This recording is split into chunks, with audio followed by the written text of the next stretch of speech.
वेङ्कटाद्रिसमं स्थानं ब्रह्माण्डे नास्ति किञ्चन वेङ्कटेशसमो देवो भूतो न भविष्यति फाल्गुने मासि पूर्णायाम् उत्तरक्षेन्दुवासरे गोविन्दराजो भगवान् प्रादुरासीत् महामुने पद्मा पद्मसरो मध्ये प्रसन्नवदने क्षण प्रादुरासीज्जगन्नाथम् पश्यन्तीम् प्रियदर्शन வேம்கடன்கள் மிம்மேல் வினை முற்றவும் தாங்கள் தங்கட்கு நல்லனவே செய்வார் வேங்கடத்துறைவார்க்கு நம என்னாம் கடமை அது சுமந்தார்கட்கே சென்றால் குடையாம் இருந்தால் சிங்காசனமாம் நின்றால் மரபடியாம் நீல் கடலுள் என்றும் புனையாம் மணிவிளக்காம் பூம்பட்டாம் புல்குமயாம் திருமார்க்கு அரவு வேங்கடத்துறையார்க்கு நமஹ. வேங்கடத்துறைவார்க்கு நமஹ என்கிற இந்த உபன்யாச தொடரிலே இப்போது கடைசி உபன்யாசத்திலே இருக்கிறோம். கடைசி நாமாவளி. இந்த 108வது நாமாவளியோடு இந்த உபன்யாச தொடர் நிறைவடைகிறது.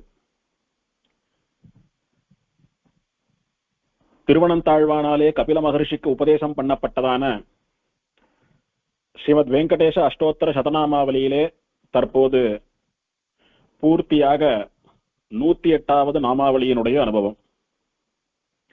ஸ்ரீனிவாசாய ஸ்ரீ வெங்கடேஷாய நமஹ. இந்த நாமாவளியாலே திருவேங்கடமுடையானுக்கு சொல்லப்பட்ட திருநாமம் ஸ்ரீனிவாசகா என்பது. இந்த எம்பெருமானுக்கு கோவிந்தன், மலையப்பன், திருவேங்கடமுடையான், வேங்கடவன், அப்பன் அப்படின்னு பல திருநாமங்கள் இருந்தாலும் ஸ்ரீ வைஷ்ணவாலுக்கு இந்த எம்பெருமான் அப்படின்னு சொன்னாலே ஞாபகம் வரக்கூடிய திருநாமம் ஸ்ரீனிவாசன் என்பதுதான். அதற்கு காரணம், நமக்கு பெருமாள் பிராட்டி 2 பேரும் தான் முக்கியம், 2 பேரும் தான் சமானம், 2 பேரும் சேர்ந்துதான் நமக்கு தெய்வம். தம்பதி தெய்வதம் நகான்னு சுவாமி தேசிகன் காட்டி கொடுத்தார். பெருமாள் மட்டுமே நமக்கு தெய்வம்ன்றது கிடையாது நம்முடைய தேசிக சம்பிரதாயம். பிராட்டியும் பெருமாளும் ஆகிற இரட்டை தான் தெய்வம். பெருமாள் ஈஸ்வரன், பிராட்டி ஈஸ்வரி. பெருமாளுக்கு இருக்கக்கூடியதான அத்தனை சக்திகளும் சரிசமானமா பிராட்டிக்கும் உண்டு.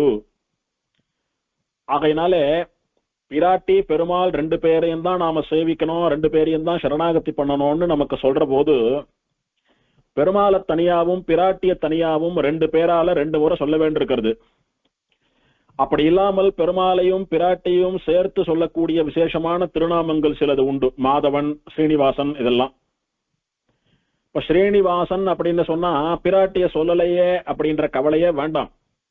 ஸ்ரீநிவாசகா அப்படின்னுட்டு பிராட்டியினிடத்திலே வசிப்பவன்.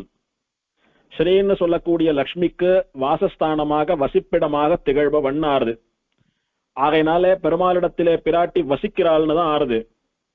அதனாலே தாயாருடைய திருநாமத்தை தனித்து சொல்லி பெருமாளுடைய திருநாமத்தை தனித்து சொல்லி 2 முறை சொன்னாதான் 2 பேரையும் சொன்னதாருதுன்றபடிக்கு இல்லாம ஒரு பேரை சொன்னாலே 2 பேரையும் சேர்த்து சொன்னதா ஆகக்கூடிய விசேஷமான திருநாமம். ஒன்றுடையால் திருவகளும் தானுமாகி ஒரு நினைவால் ஈன்ற உயிர்கள் அப்படின்னு நம்ம எல்லாம் சுவாமி தேசிகன் கொண்டாடுகிறார். பிராட்டியும் பெருமாளும் சேர்த்து தங்களுடைய ஏக சங்கல்பம்னு சொல்லக்கூடிய ஒரே நினைவாலே கருத்து ஒற்றுமையோடு தான் நம்மளை எல்லாம் சிருஷ்டி பண்ணினான். அவ 2 பேரும் சேர்ந்துதான் நம்ம எல்லாம் காப்பாத்துறா. அவ 2 பேரையும் சேர்த்துதான் நாம சரணாகதி பண்றோம். அவ 2 பேரும் சேர்ந்துதான் நமக்கு மோட்சம் கொடுக்கிறா. அவ 2 பேருடைய சேர்த்தியிலே அவ 2 பேருக்கும் சமானமா தான் நாம சிவைகுண்டத்திலே கைங்கரியம் பண்ண போறோம் மோட்சத்திலே. ஆகையினாலே பிராட்டி பெருமாள் 2 பேருமே நமக்கு தெய்வங்கள் தான். அப்படின்னா அவ 2 பேரையும் எப்போதும் பிரிக்காமல் சேர்த்தே சொல்லணுமோ இல்லையோ? பேர்ல கூட 2 பேரையும் பிரிச்சு சொல்ல வேண்டாம், ஒன்னா சேர்த்தே சொல்லிடலாம் அப்படின்னு ஒரு ஆச்சரியமான திருநாமம் தான் ஸ்ரீனிவாசகா என்கிற இந்த உத்தமமான திருநாமம். திருப்பதி, திருமலை, திருவேங்கடம்னு எத்தனை சொன்னாலும் ஸ்ரீனிவாசன் அனுகிரகம், ஸ்ரீனிவாசனை பிரார்த்திச்சுட்டேன், ஸ்ரீனிவாசனை சேவிக்கணும், ஸ்ரீனிவாசன் இப்படி சேவை சாதித்தான், அப்படி அனுகிரகம் பண்ணினான்னு தான் நாம சொல்றோம். மூச்சுக்கு 32 முறை ஸ்ரீனிவாசன் வந்துடுறது வாயில. அப்படி பிராட்டியோடு சேர்ந்த இந்த ஸ்ரீனிவாசன் சொல்லக்கூடிய பரதெய்வம் தான் நமக்கெல்லாம் கதி. அதனிடத்திலே தான் நாம் எல்லாம் போய் சேர போறோம் அப்படின்னு நமக்கெல்லாம் சொல்லக்கூடிய திருநாமாவானபடியினாலே இதற்கு ரொம்ப ஏற்றம். இப்போ இந்த நாமாவை எதற்கு சொல்றாரு அப்படின்னா, இவன் திருவேங்கடமுடையான்.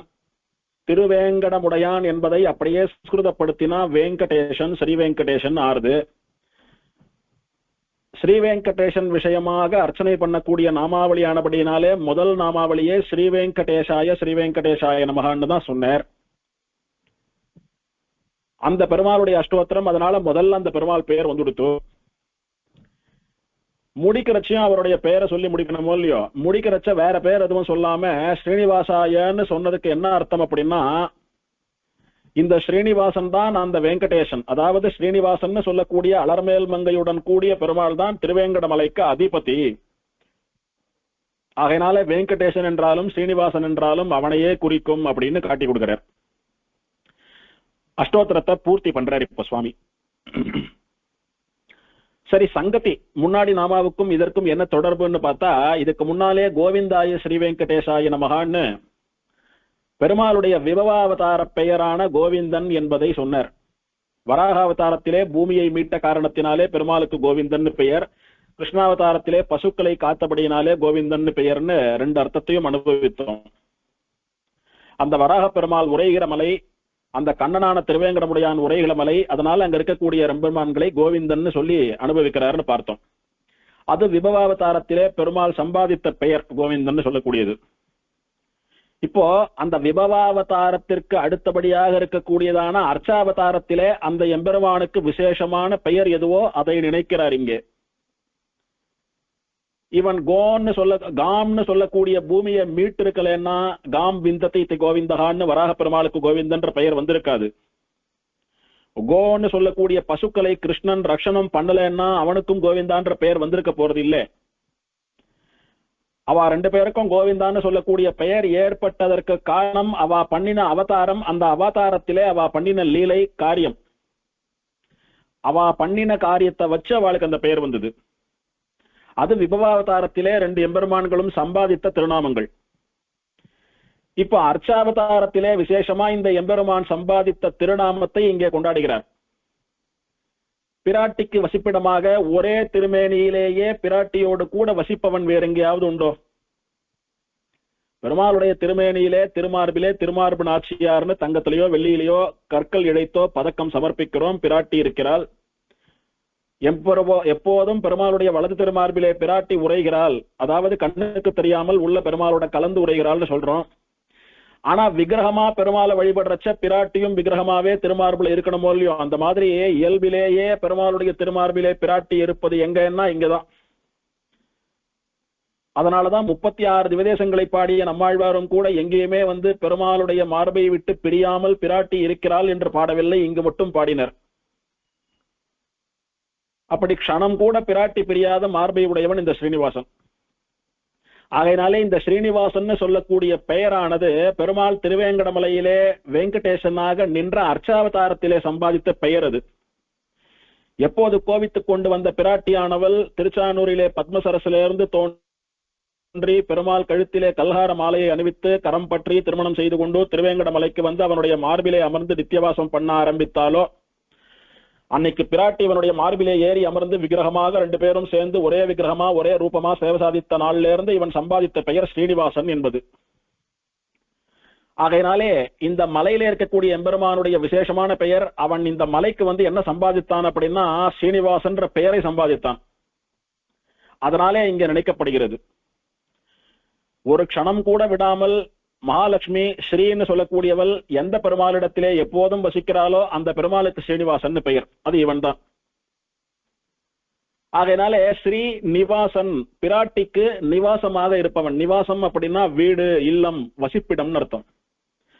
ஸ்ரீ வசிக்கும் இடமாக இருப்பவன் அப்படின்னு இவனுடைய பெயரிலேயே அந்த பெயர் காரணமே சொல்லிவிடுறது.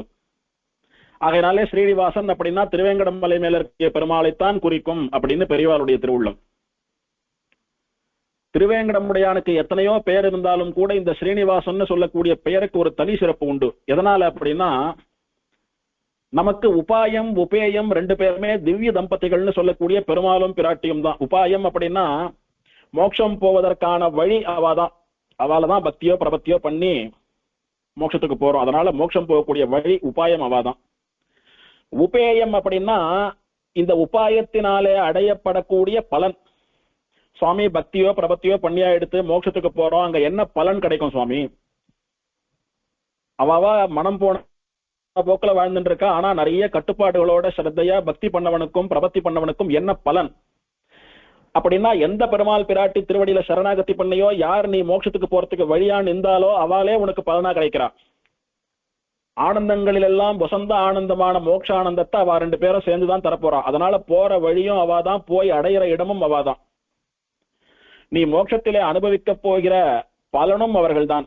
அதனால இவா ரெண்டு பேரும் சேர்ந்தே இருக்கிறதுனால இவா ரெண்டு பேர் கிடையாது, ஒரே தத்துவம் தான், ரெண்டு பேரும் சேர்ந்து ஒரு தெய்வம் தான் அப்படின்னு நடக்கும்படியான ஒரு திருநாமம் இந்த ஸ்ரீனிவாசன்னு சொல்லக்கூடிய திருநாமம். திருநாமம் மட்டுமல்ல, பெருமாளுடைய விக்கிரகமும் பெருமாளுக்கும் பிராட்டிக்குமா சேர்த்து ஒரு விக்கிரகம் தான். அதனால பெருமாள்னு சொல்லக்கூடிய ஒரு தத்துவம், பிராட்டின்னு சொல்லக்கூடிய ஒரு தத்துவம், இந்த ரெண்டு தத்துவங்களுக்கும் ஒரே பெயராக ஒரே வாச்சகமாக அமைந்திருப்பது இந்த ஸ்ரீனிவாச அப்படின்ற சப்தம். இப்படி ரெண்டு தத்துவத்துக்கு வாசக சப்தம் ஒன்னா இருக்கிறபடினாலே அந்த தத்துவத்தை காட்டிலும் இந்த நாமாவுக்கு ஏற்றம் அதிகம். இப்போ 107 நாமாக்களாலே இந்த எம்பெருமானுடைய பெருமைகளை எல்லாம் திருவனந்தாழ்வான் போற்றி கொண்டு வந்தார். அந்த 107 நாமாவினாலே இவனுக்கு என்னென்ன சிறப்புகள், பெருமைகள், ஏற்றங்கள் எல்லாம் சொல்லப்பட்டதோ அது அத்தனைக்கும் காரணம் என்ன தெரியுமா? ஒன்னே ஒண்ணுதான் காரணம். அவன் எப்போதும் பிராட்டியை தன்னிடத்திலே வைத்துக் கொண்டு ஸ்ரீனிவாசனாக இருப்பதுதான் காரணம். பிராட்டி இல்லைன்னா, பிராட்டி மட்டும் கோச்சுண்டு பூலோகத்துக்கு வரலன்னா வைகுண்டத்தை விட்டு இறங்கி கீழே வந்தே இருக்க மாட்டான் பெருமாள். பிராட்டியை தேடிண்டு வந்து வெங்கடமலை மேல நின்னதுனாலதான் வெங்கடேசன் ஆனான். கருடாழ்வான் வந்தார், கருடாச்சலம் ஆச்சு. வைகுண்டத்தில் இருக்கக்கூடியதெல்லாம் பெருமாளை தொடர்ந்து வந்தது, வைகுண்டாச்சலம் ஆச்சு. பெருமாளும் பிராட்டியும் சேர்ந்து இருக்கிறபடினாலதான் துஷ்டர்களை சமரித்து நல்ல வேலையெல்லாம் காப்பாத்தினான். அவளை பிரார்த்திச்சுட்டுதான் நிறைய பேர் பிறந்தா, நிறைய பேர் சாபம் நீங்க பெற்றா, நிறைய பேர் வரம் வாங்கிண்டா. இப்படி எல்லாத்துக்கும் காரணம் பெருமாள். இத்தனையும் பண்ணதுக்கு காரணம் அவன் மார்பிளையே பிராட்டியானவள் உட்கார்ந்து கொண்டு நம்முடைய குழந்தைகளுடைய கஷ்டத்தை தீர்த்து வையுங்கள், அவளுக்கு அனுகிரகம் பண்ணுங்கள்னு பெருமாளுக்கு மனசுல இருந்து சொல்லிட்டு இருக்கிறது தான் காரணம். ஆகையினாலே அவன் சம்பாதித்த 107 பெயர்களும் அவன் ஸ்ரீனிவாசனாக இருக்கக்கூடிய ஒரு காரணத்தினால்தான். பிராட்டி மட்டும் அவன் கூடவே இல்லைன்னா இத்தனை பெருமைகளும் அவனுக்கு ஏற்பட்டிருக்காது. இதை நம்முடைய கூட்டஸ்தரான நம்மாழ்வாரும் கூட, ஆழ்வார் 36 திவ்யதேச எம்பெருமான்களை பாடுறார். ஆழ்வார் சில இடங்கள்ல சரணாகதி பண்றார், மோட்சத்துக்காக சில இடங்கள்ல சரணாகதி பண்றார். பண்ண இடங்கள்ல எல்லாம் ஒரு இடத்துலயும் பிராட்டிய சேர்த்து பண்ணல, பெருமாளை மட்டும்தான் பண்றார். அப்போல்லாம் ஆழ்வாருக்கு மோட்சம் கிடைக்கல அப்படின்னு வியாக்கியானம். ஏன்னா மேல மேல பாசுரங்கள்லாம் பாடிட்டு இருக்காரு. அதுவும் இல்லாம இந்த தேங்கடமுடையான பாடினதுக்கு அப்புறம் கூட பாசுரங்கள்லாம் தொடர்றது. கடைசியில திருப்பேர் நகர்ல தான் போய் ஆழ்வார் மோட்சத்துக்கு போறாருன்னு திருவாய்மொழியில பாக்குறோம். ஆனா மத்த எம்பெருமான்களை சரணாகதி பண்ண போதெல்லாம் ஆழ்வாருக்கு மோட்சம் கிடைக்கலன்னு எப்படி சொல்றா பெரியவா அப்படின்னா, அங்கே சரணாகதி பண்ணேன்னு 4 இடத்துல சொன்னார். அடுத்த பாட்டுல சரணாகத்தியினுடைய பலனாக மோட்சம் கிடைத்து விட்டதுன்னு சொல்லல எங்கேயும் ஆழ்வார். இங்கே ஆழ்வார் யோசிக்கிறார், எதனால நமக்கு மோட்சம் கிடைக்கவில்லை. இதெல்லாம் ஒரு அனுபவம் தான், ஆழ்வாருக்கு தெரியாதுன்றதெல்லாம் கிடையாது, சரியா புரிந்து கொள்ள வேணும். ஆழ்வார் யோசிக்கிறார், பிராட்டியை முன்னிட்டுத்தானே பெருமாளை சரணாகதி பண்ணணும். நாம பாட்டுக்கு பெருமாளை சரணாகதி பண்ணா எப்படி பெருமாள் மோட்சம் கொடுப்பான்? ஆரெனக்கு நின்பாதமே சரணாக தந்தொழிந்தாய், உனக்கோர் கைமாறி யானொன்றிலேன் அப்படின்னு எல்லாம் வானமாமல பெருமாளிடத்திலே சரணாகதி பண்ணார். 6 எனக்கு உன் பாதமே சரணாக தந்தொழிந்தாய், நான் மோட்சம் போறதுக்கு வழி உன்னுடைய திருவடிகள் தான் எனக்கு காட்டி கொடுத்தேன்னு நின் பாதம் அப்படின்னு பெருமாளை பார்த்து பேசுறார். பெருமாளை பார்த்து மட்டும் தான் பேசுறார். அப்படி பண்ணிண்டே வந்தார், எங்கேயும் பலிக்கல. இந்த பெருமாளை ஆழ்வார் சேவித்த போது, இந்த பெருமாள் ஆழ்வாருக்கு தன்னுடைய முழு வடிவழகையும் காட்டி கொடுத்த பொழுது பெருமாளை திருவடியிலிருந்து திருமுடி வரைக்கும் சேவிக்கிறார் நம்மாழ்வார். எல்லா பெருமாளை போலவும் தான் இருக்கார். ஆச்சரியமா வலது மார்பிலே பிராட்டியானவள் அப்படி அர்ச்சாவதாரத்திலே நமக்கெல்லாம் மச்சம் தோல் இதெல்லாம் உடம்போடு ஒட்டிண்டு வர்றது போல பெருமாளுடைய வலது மார்பில பிராட்டி சாட்சாத்தா விக்கிரகமாவே சேவை சாதிக்கிறார். பார்த்த உடனே ஆழ்வார் நினைக்கிறார், ஆஹா, பிராட்டியை முன்னிட்டுத்தானே பெருமாளிடத்திலே சரணாகதி பண்ண வேண்டும். 2 பேரும் சேர்ந்துதானே நமக்கெல்லாம் தெய்வங்களாக இருக்கிறார்கள், அவாதானே நமக்கு வழி. பிராட்டியை விட்டுட்டு பெருமாளை மாத்திரம் பற்றினா எப்படி? ஆகையினாலே சரணாகத்தின்னு பண்ணாலே பிராட்டியோடு சேர்ந்து இருக்கிற பெருமாளைத்தான் பண்ணணும்னு அதை சொல்றதுக்காகவே வந்து நின்று இருக்கிற பெருமாளா தெரிந்தார் திருவேங்கடமுடையான் ஆழ்வாருடைய கண்ணுக்கு. அதனாலதான் மோட்ச உபாயமாகவும் மோட்சத்திலே பலனாகவும் இருக்கக்கூடிய பெருமாள் பிராட்டி ரெண்டு பேரும் சேர்ந்து ஒரே விக்கிரகமா இருக்கிறபடினாலதான் அந்த பெருமாளிடத்திலே தன்னுடைய சரணாகதி ஆழ்வார் பண்றார் திருவாய்மொழியில. அகலகில்லேன் இறையும் என்று அலர்மேல் மங்கை உரை மார்பா நிகரில் புகழாய் உலகம் மூன்றுடையாய் என்னையால்வானே நிகரில் அமரர் முனிக்கணங்கள் விரும்பும் திருவேங்கடத்தானே புகழொன்றில்லா அடியேன் முன்னடி கீழ் அமர்ந்து புகுந்தேனே. சுவாமி, உங்களை விட்டு ஒரு க்ஷணம் கூட பிரிய மாட்டேன்னு அலர்மேல் மங்கைன்னு சொல்லக்கூடிய ஸ்ரீ மகாலட்சுமி பத்மாவதி தாயார் நீங்காமல் இடம் பெற்றிருக்கக்கூடிய மார்பை உடையவனே அப்படின்னுட்டு பிராட்டியினுடைய சம்பந்தத்தை சொல்லி பெருமாளை வந்து இப்ப கூப்பிடுறார் ஆழ்வார். ஆகையினாலே நம்ம பரநியாசத்தின் போது கூட முதல்ல ஸ்ரீ பிரபத்தின்னு சொல்லக்கூடிய புருஷகார பிரபத்தியை நம்முடைய ஆச்சாரியன் தாயாரிடத்துல பண்ணி வைப்பார். நமக்கு அம்மா இந்த குழந்தை சேவிச்சுட்டு இருக்கிறது பேர், அந்த குழந்தைய ஆச்சாரியன் ஆகிற அடியேன் உன்னிடத்திலே சமர்ப்பிக்கிறேன். அந்த குழந்தையினுடைய பாவங்கள் தோஷங்கள் பழி எல்லாத்தையும் மறந்துட்டு மன்னிச்சுட்டு அந்த குழந்தைய ஆச்சரியமா உன்னுடைய திருவடிகளையும் பெருமாளுடைய திருவடிகளையும் சமர்ப்பிக்கிறேன், ஏத்துக்கோங்கோ. நீயோ கருணையே வடிவானவள், ஒரு வார்த்தை மன்னிச்சுருன்னு சொன்னா போறோம், எல்லாத்தையும் மறந்துட்டோ மன்னிச்சுட்டோ ஏத்துக்கலான்னு முடிவு பண்ணி இந்த ஜீவனை என்னுடைய பிரார்த்தனையினாலே அங்கீகரித்து விடுவாய், ஏற்றுக்கொள்வாய். ஆனால் பெருமாள் தண்டதரன், அப்படின்னா தப்பு பண்ணவாளுக்கு தண்டனை கொடுக்கணும்ன்றதுல பெருமாள் குறியாக இருக்கக்கூடியவன். சாஸ்திரங்களை எல்லாம் கொடுத்திருக்கேன், அதை கடைபிடிச்சு வாழுங்கோ இல்லைன்னா தண்டனை உண்டுன்னு சொன்னவன். சொல்லியும் கேட்காம தப்பு பண்றவாள் லேசா தண்டனை கொடுப்பான் பெருமாள் திருந்தணும்ன்றதுக்காக. ஒருவேளை அவன் சேவிச்சுட்டு இருக்கிற ஜீவனையோ என்னையோ பார்த்து அந்த குழந்தையை ஏத்துக்காம போயிட போறாமா, நீ ஒரு வார்த்தை பெருமாள் இடத்துல அந்த குழந்தைக்காக என் சார்பிலே பிரார்த்தித்துக் கொண்டு பெருமாளுடைய மனசை குளிர்ச்சி பண்ணி அந்த குழந்தையை ஏத்துக்கும்படியா பண்ணு, நீ ரெக்கமெண்டேஷன் பண்ணு, பரிந்துரை பண்ணுன்ற மாதிரி புருஷகாரம் பண்ண சொல்லி ஆச்சாரியன் பிரார்த்திக்கிறார். அப்படி இந்த ஆத்மாவை பிராட்டி திருவடியிலே சமர்ப்பிப்பது புருஷகார பிரபத்தின்னு சொல்லக்கூடிய ஸ்ரீ பிரபத்தி. இத சில விதங்களா பண்ணுவா. எப்படின்னா, இப்போ ஒரு கோவில்ல நடக்கிறது பிரபத்தி, ஆச்சாரியன் பரநியாசம் கோவில்ல பண்ணி வைக்கிறாருன்னு வச்சுக்கலாம். தாயார் அங்க தனி கோயில் நாச்சியாரா இருக்கா, பெருமாள் தனியா அவர் சன்னதியில இருக்காரு அப்படின்னா தனி கோயில் நாச்சியாரா இருக்கிற தாயார் இடத்துல போய் ஸ்ரீ பிரபத்தி பண்ணிட்டு வந்து அப்படி பிரதட்சிணமா பெருமாள் சன்னதிக்கு வந்து பெருமாள் இடத்துல பரநியாசம் ஆகும். இல்ல ஒரு சன்னதியிலேயே பெருமாள் தாயார் உபயநாச்சிமார் எல்லாம் குடும்பமா இருக்கா அப்படின்னா அந்த கர்ப்ப கிரகத்துல இருக்கக்கூடிய தாயாரிடத்துல ஸ்ரீ பிரபத்தின்னு சொல்லக்கூடிய புருஷகார பிரபத்தியாய் பெருமாள் இடத்துல பரநியாசம் ஆகும். சுவாமி அங்க அந்த மாதிரி எல்லாம் கிடையாது, பெருமாள் வெறும ஸ்ரீதேவி பூமி தேவியோட உட்கார்ந்துட்டு இருக்காரு, அவ்வளவுதான். மூலவராவும் சரி உற்சவரும் சரி ஸ்ரீதேவி பூமி தேவியோட தான் இருக்கா, தாயார்னு தனியா ஒருத்தர் கிடையாது அந்த ஊர்ல. ஒரு திருக்காவளம்பாடி மாதிரி வச்சுக்கோங்க. அப்படின்னா அங்க ஸ்ரீதேவியா இருக்கக்கூடிய தாயார் இருக்கா பாருங்க, அவளிடத்திலே ஸ்ரீ பிரபத்தின்னு சொல்லக்கூடிய புருஷகார பிரபத்தியை பண்ணி பெருமாள் இடத்துல பரநியாசம் ஆகும். எதுவுமே இல்ல, மலையில திருவேங்கடமுடையான போல நானும் பிராட்டியும் ஒண்ணுதான், வேற வேறையா எங்களை பிரிச்சு பார்க்காதீங்கன்னு சொல்ற மாதிரி பெருமாள் ஒரே திருமேனியா நிக்கிறாருன்னு வச்சுக்கலாம். பெருமாளுடைய மார்பிலே இருக்கக்கூடிய திருமார்பு நாச்சியார் இடத்திலே ஸ்ரீ பிரபத்தின்னு சொல்லக்கூடிய புருஷகார பிரபத்தி ஆகி பெருமாள் திருவடியில பரநியாசம் ஆகும். ஆத்துல பண்ணி வைக்கிறார் ஆச்சாரியன், ஆத்துலயோ மடத்திலயோ நடக்கிறதுன்னா அங்க பெருமாள் விக்கிரகமாயில் இருக்கார். ஒரு லட்சுமி நிருசிம்மன் இடத்துல நடக்கிறதுன்னா நிருசிம்மனுடைய மடியில இருக்கக்கூடிய தாயார் இடத்திலே ஆகும் ஸ்ரீ பிரபத்தி, பெருமாள் நிருசிம்மன் இடத்திலே பரநியாசம் ஆகும். அந்த மாதிரி அந்தந்த ஆச்சாரியால் அவாவா ஆராதனம் பண்ற விக்கிரக பெருமாள் இடத்திலே தாயார் இடத்திலையும் பெருமாள் இடத்திலையும் மாறி மாறி பண்ணி வைப்பா. கோயில் எந்த ப்ரொசீஜர்ல அடியன் விஞ்ஞாபிச்சனோ அது போலவே. எதுவுமே இல்ல, சாலக்கிராம ஆராதனம் பண்ணக்கூடிய ஆச்சாரியன் அப்படின்னு வச்சுக்கோங்க. சாலக்கிராம பெருமாளோட கூட சேர்த்து லக்ஷ்மி சீலா துவாரகா சீலான்னு பிராட்டியும் சேர்த்து ஆராதனை பண்ணிட்டு வரமோ இல்லையோ, அந்த தாயாரிடத்திலே ஸ்ரீ பிரபத்தின்னு சொல்லக்கூடிய புருஷகார பிரபத்தி ஆகி சாலகிராம பெருமாளிடத்திலே பரநியாசமாகும். எப்படியும் பிராட்டியினிடத்திலே ஜீவனை சமர்ப்பிப்பதாகிற புருஷகார பிரபத்தி இல்லாமல் பரநியாசம் கிடையாது. இதை நமக்கு சொல்லித் தருவது போல பெருமாள் திருவேங்கடமுடையான் எப்படி கையை வச்சுருக்கான்னு பார்த்தோம். வலது திருக்கையை திருவடியை காட்டுறான், குழந்தை என்னுடைய காலை பிடிச்சுக்கோ, சுவாமி பிடிச்சுக்கிறேன், என்ன பலன் கொடுப்பேன் எனக்குன்னா இந்த சம்சாரம் உனக்கு இடுப்பளவுதான், இதை பாரு இடுப்புல கையை வச்சு காட்டின்ற இருக்கேன், இவ்வளவுதான், நடந்தே கடந்து விடலாம் இந்த கடலை. சரி சுவாமி, எப்படி பிடிக்கிறது? என்னுடைய மார்பிலே அலர்மேல் மங்க இருக்கா பாத்தியா தாயார், உன்னுடைய அம்மா, அவளை முன்னிட்டு என்னை சரணாகதி பண்ணுன்னு சொல்ற மாதிரி மார்பிலே பிராட்டியையும் கூட பெருமாள் காட்டிக் கொண்டிருக்கிறான்.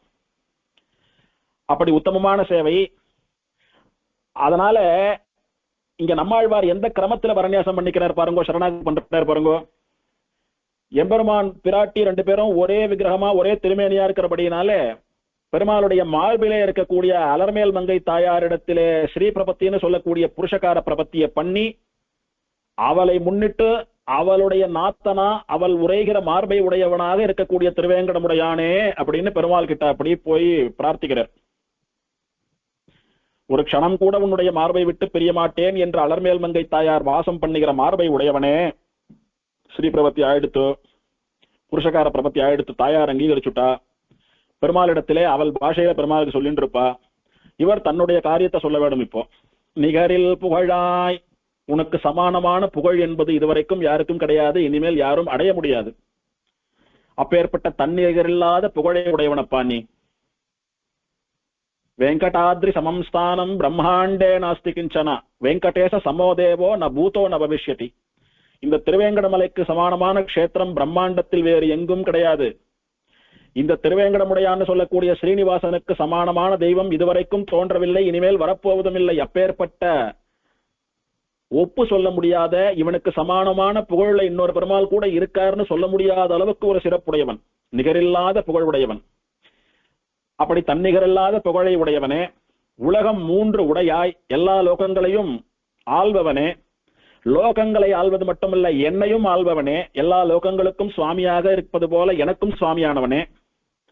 என்னை ஆள்வானேன்னு என்ன சொல்றார்? என்னை ஆள்கிறவன் நீதான். ஆள்பவனான நீ என்னை ஆட்கொள்ள வேணும். உன்னாலதான் பிறந்தேன், உன்னாலதான் வாழ்ந்துட்டு இருக்கேன், உன்னாலதான் என் வண்டி ஓடுறது. இப்ப நான் மோட்சம் போனோன்னு சரணாகதி பண்றேன், என்னை ஆட்கொண்டு உன் திருவடியிலே சேர்த்து கொண்டு காலாகாலத்துக்கும் நிரந்தரமாக என்னை ஆள வேண்டும் அப்படின்னு தன்னுடைய சுவாமியான திருவேங்கடமுடையானை எப்போதும் உன்னுடைய சொத்தாக என்னை நிரந்தரமாக வைகுண்டத்திலே வைத்துக் கொள்ளுன்னு ஒரு பீட்டிகை போடுறார். என்னை ஆள்வானே, இதுக்கு என்ன அர்த்தம் மறைமுகமா? இனிமேலும் நீ தொடர்ந்து காலாகாலத்துக்கும் ஆள வேணும் என்னை வைகுண்டத்திலே. நிகரில் அமரர் முனிக்கணங்கள் விரும்பும் திருவேங்கடத்தானே. இவனுக்கு நிகரான புகழ் உடையவர்கள் யாரும் இல்லைன்னு இவனை கொண்டாடினார். அடுத்து இவனுடைய அடியவர்களுக்கு சமானமானவா யாரும் கிடையாது, அவளுடைய புகழும் அதிகம்னு கொண்டாடுறார். நிகரில்லாத அமரர்கள், அமரர்கள் அப்படின்னா நித்தியசூரிகளாட்டம், தேவர்களாட்டம், முனிக்கணங்கள் அப்படின்னா ரிஷிகளுடைய கூட்டங்களாட்டம், இவெல்லாம் விரும்பிய திருவேங்கடத்தான், விரும்பும் திருவேங்கடத்தானேன்னா இப்பவும் விரும்பின்னு இருக்கா. நித்தியசூரிகள் எல்லாம் இந்த திருவேங்கடமுடையானை சேவிக்க வேண்டும் என்பதற்காக காத்து கிடக்கிறார்கள்.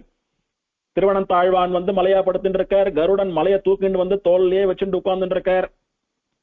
விஸ்வக்சேனர் தன்னுடைய பரிவாரங்களோடு கூட நாராயணகிரி மலையினுடைய தெற்கு தாழ்வரையிலே வசித்துக் கொண்டு பெருமாள் எப்ப என்ன சொன்னாலும் பண்ணணும்னு சித்தமா காத்துட்டு இருக்கார். நிறைய காரியங்கள் பண்றார். என்ன பண்ணார் அப்படின்னு இந்த அஷ்டோத்திரத்தை தொடர்ந்து அனுபவித்துண்டு வந்தோம். அப்படி நிகரில்லாத அமரர்களான நித்தியசூரிகள் எல்லாம் வந்து தவம் கிடக்கக்கூடியவன். அவர்கள் எல்லாம் விரும்பினார்கள், விரும்பிக் கொண்டிருக்கிறார்கள், என்றும் விரும்புவார்கள் இவனை. முனிக்கணங்கள், எத்தனை ரிஷி கூட்டங்கள் வந்து சேவித்திருக்க. அகஸ்தியர் வந்தார், புருகு வந்தார், சுகர் வந்தார், வியாசர் வந்தார், மார்க்கண்டேயர் வந்தார், எத்தனை ரிஷிகள் வந்தா. அமரர்கள் அப்படின்னு தேவர்களை வச்சிருந்தா சந்திரன் வரா, இந்திரன் வரா, சூரியன் வரா, எத்தனை தேவர்கள் வந்தார்கள். அப்படி நித்தியசூரிகள் என்ன, தேவர்கள் என்ன, ரிஷி கூட்டங்கள் என்ன, இவாளெல்லாம் விரும்பும் திருவேங்கடத்தான். சரி, அமரர் முனிக்கணங்கள் விரும்பும் திருவேங்கடத்தான்னு சொன்னா போறாதோ, பெருமாளுக்கு சொன்னது போலவே பெருமாளுக்கு சமானமா நிகரில்லாத புகழை உடையவர்கள் அவரையே ஏன் சொல்லணும்? ஏன்னா இவெல்லாம் சாதாரணமா பெருமாள் அப்படி நாம போய் சேவிக்கிற மாதிரி சேவிச்சுடல. ஒருத்தரும் பல ஆயிரம் வருஷங்கள் இந்த மலையிலே புண்ணிய தீர்த்தங்களிலே தீர்த்தமாடிக்கொண்டு ஊன் உறக்கம் இல்லாமல் பசியும் பட்டினியுமா இருந்து தபஸ் பண்ணி பெருமாளை சேவிச்சிருக்கா. இந்த எம்பெருமான் அவ்வளவு சுலபத்துல சேவை கொடுத்துட மாட்டான். உண்மையான பக்தியை நிரூபித்தால் எத்தனை காலம் கழித்தாவதுதான் வருவான் அப்படின்னு தெரிந்து கொண்டும் கூட அவனை சேவிக்கணும்னு எத்தனை பேர் எத்தனை காலம் தபஸ் பண்ணிருக்கா. அவ்வளவும் கஷ்டப்பட்டு நின்று சேவிக்கிறது எதற்காக? எத்தனை தாமதமா பெருமாள் வந்தாலும் ஒரு க்ஷணத்துல நம்மளுடைய காரியத்தை நிறைவேற்றிடுவான், நம்ம கேட்கறத கொடுத்துடுவான். சத்தியமான வரப்பிரசாதி, ஒன்னும் மாற்றம் கிடையாது. ரொம்ப நேரம் காக்க வைக்கிறான், ரொம்ப நேரம் காத்துட்டு இருக்கோம், ரொம்ப நேரம் பிரயத்தனப்படுறோம், சேவிக்கிறோம். இத்தனை வருஷம் எதுக்கடா காத்துட்டு இருந்தோன்ற அலுப்பு எல்லாம் ஒரு க்ஷணத்துல தீர்ந்து போறபடி தன்னுடைய வடிவழகை காட்டி அப்படியே மயக்கி அவனுடைய திருவடியிலேயே தேனில் விழுந்த வண்ட போல மயக்கத்துல வச்சு விடுறான் நம்மள. வெறும சேவிக்கணும்னு போறவெல்லாம் கூட சரணாகதி வெங்கடத்துறைவார்க்கு நமகான்னு காலில் ஊண்டுடுறா. பிறகு என்ன, சம்சாரம் நீங்கி மோட்சம் தான். இந்த உலகத்திலே வாழும் போது என்ன பலனோ எல்லாத்தையும் கொடுக்கறான். சரணாகத்தியினுடைய பலனா மோட்சமும் கிடைக்கிறது. ஆகையினாலே இவனை சாதாரணமா சேவிச்சுடலை வாழலாம், எவ்வளவோ சிரமப்பட்டு சேவித்திருக்கிறாள். ஆகையினாலே அவர்களும் கூட நிகரில்லாதவர்கள் தான், சாமானியப்பட்டவா இல்லை அந்த அமரர்களோ முனிக்கணங்களோ எல்லாம் கூட. அப்படி நிகரில்லாத அமரர்களாலும் முனிக்கணங்களாலும் விரும்பப்படும் திருவேங்கடத்தானே, திருவேங்கடமலைக்கு அதிபதியே, திருவேங்கடத்து அரசனே, புகழ் ஒன்று இல்லா அடியேன், உன்னை விட்டா எனக்கு வேற கதி கிடையாதுடாப்பா. நீதானே என்ன படைத்த, நீதானே என்ன காப்பாத்திட்டு இருக்க, உன்னண்டதான் நான் வந்து சேரணும். உன்னை விட்டா யார் கதி, எங்க போவேன்னா? நீயே எனக்கு நாதன், நீ இல்லையானால் நாதன் இல்லாத அநாதனாகி விடுவேன் நான். தாய் இல்லாத குழந்தை போலடாப்பா என்னுடைய நிலைமை. நீதானே எனக்கு சுவாமி, நீதானே எனக்கு தாயும் தந்தையுமானவன். உன்னை விட்டா வேறு புகழ் கிடையாது. புகழ் அப்படின்னா வேறு சரண் கிடையாது, வேற கதி கிடையாது. எனக்கு வேற கதி இல்லாத நான் திருவேங்கடத்தானே, உன்னை தவிர வேறு கதி இல்லாத இந்த அடியேன் உன் அடிக்கீழ் அமர்ந்து புகுந்தேனே, உன்னுடைய திருவடிகளிலே சரணாகதி பண்ணினேன் அப்படின்னு இங்கு சரணாகதி ஆறுது நம்மாழ்வாருக்கு. சரி சுவாமி, பிராட்டியை முன்னிட்டு ஆழ்வார் சரணாகதி பண்ணிவிட்டார். எப்படி பண்ணணுமோ அந்த முறையில பண்ணிவிடுறார் ஆழ்வார். ஸ்ரீபிரபத்தி பண்ணி பெருமாளையோ சரணாகதி பண்ணிவிட்டார். இதுல இன்னொரு அம்சம் கவனிக்க வேண்டியது, பெருமாளை சரணாகதி பண்றச்ச பெருமாள் ஸ்தவகா ஸ்தவப்பிரியகான்னு ஸ்தோத்திர பிரியன் பெருமாள். அவனை புகழுறதுன்னா ரொம்ப பிடிக்கும் பெருமாளுக்கு. அதனாலதான் ஆழ்வார்கள் எல்லாம் 4000 பாசுரத்தாலே பெருமாளை புகழ்ந்தா, ஆச்சாரியர்கள் எல்லாம் நிறைய ஸ்தோத்திரங்களாலே பாசுரங்களாலே பெருமாளை புகழறா. பெருமாள் அவனுடைய பெருமைகளை சொல்ல சொல்ல கேட்டு மகிழ்வான், ஆனந்தப்படுவான், நமக்கு அனுகிரகம் பண்ணுவான். இதை எங்க பார்க்கலாம் அப்படின்னா, இப்பதான் சமீபத்துல எல்லா திவதேசங்கள்லயும் அத்தியன உற்சவம் நடந்து முடிஞ்சது.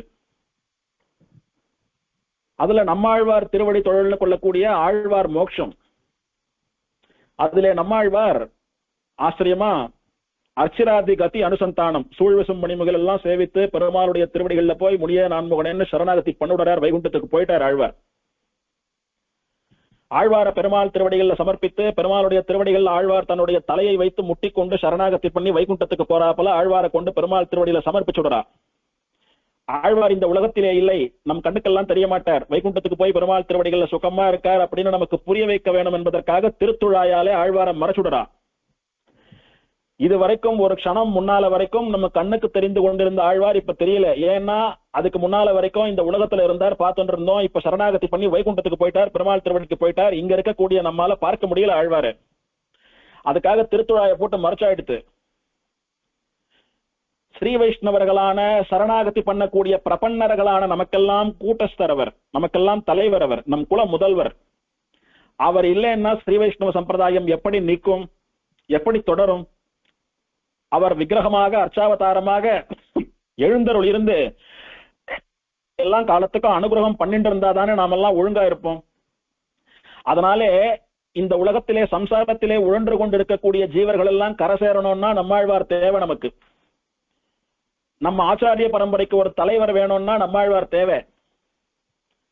பய நன்றாகிலும் பாங்கல்லராகிலும் செயல் நன்றாக திருத்தி பணி கொள்வான் புயல் நின்னார் பொழில் சூழ் குருகூர் நம்பின்னு சொன்னபடிக்கு ஒன்னுத்துக்கும் பிரயோஜனம் இல்லாம இருக்கக்கூடிய நம்மளை, குற்றமும் குறையுமே நிறைந்திருக்கக்கூடிய நம்மளை நல்வழிப்படுத்தணும்னா நம்மாழ்வாருடைய கட்டாட்சம் தேவை, அவருடைய அனுகிரகம் தேவை. அவர் இருக்கணும் இங்கே. அதனாலதான் எல்லா கோவில்களிலும் நம்மாழ்வார் இல்லாம இருக்க மாட்டார். 12 ஆழ்வார் இருக்காளோ இல்லையோ, நம்மாழ்வார், ராமானுஷர், சுவாமி தேசிகன் எல்லாம் இல்லாம இருக்கிறது இல்லை. ஆக நம்மாழ்வார் நமக்கு வேணும். நாம் எல்லாம் கரை சேரணும், நல்ல புத்திக்கு போனோம், நல்ல கதிக்கு போனோம், நாமெல்லாம் மோட்சத்துக்கு போனோம்னா நம்மாழ்வார் வேணும். நம்மாழ்வார் எதற்காக அவதாரம் பண்ணினார்? சம்சாரத்திலே உழன்று கொண்டிருக்கக்கூடிய இந்த சம்சாரி சேத்தனர்களை எல்லாம் திருத்தி மோட்சத்துக்கு அனுப்பணும்னு தான் வந்தார்.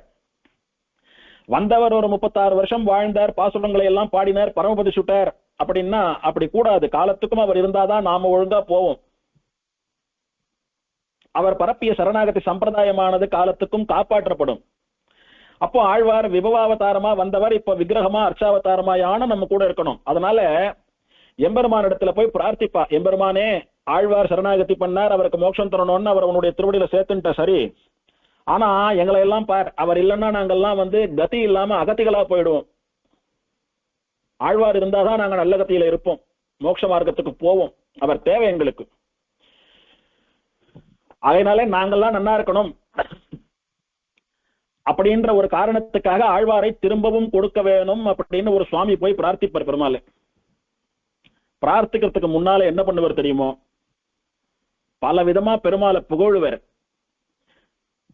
சரணாகதி கத்தியம் முதலான கத்தியங்கள்ல ராமானுஜர் பெருமாளுடைய குணங்களை எப்படி எல்லாம் சொல்லி புகழ்ந்தாரோ அந்த வாக்கியங்களால் எல்லாம் பெருமாளை புகழ்வர்.